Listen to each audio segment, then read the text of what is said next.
একটা কথা কি জানেন, মানে আমি আপনাদের সাথে শেয়ার করতে চাই, আসলে আপনাদেরও হয়তো জানা উচিত। আল্লাহ তাআলা কোরআনুল কারীমের সূরা নিসার একটি আয়াতে বর্ণিত করেছেন। আয়াতটি হচ্ছে এমন, ইন্নাল্লাহা কানা আলাইকুম রাকিবা।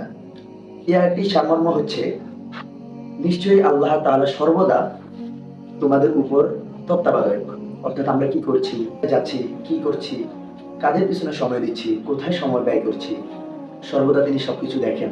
তিনি সবকিছু তার তত্ত্বাবধায়কে রাখেন, তেমন ধ্যানে রাখেন।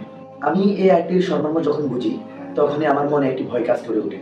আমার মনে এক কৌতূহলী অন্যরকম চিন্তা চলে আসে।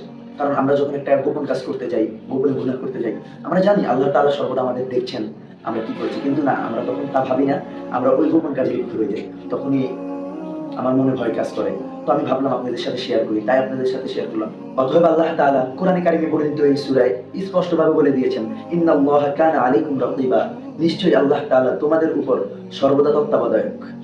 তাই সবার এই কথাটি আমাদের মনে রাখা উচিত, আমাদের ভয় মনে কাজ করানো উচিত, এই আয়াতটি সর্বদা মনে লালন করা উচিত। অতএব আপনারা ভিডিওটা বেশি বেশি শেয়ার করে দেন, আপনার প্রিয় বন্ধু বান্ধব তাদের কাছে শেয়ার করে দেন, যাতে করে তারাও এই আয়াতের সারমর্ম বুঝতে পারে।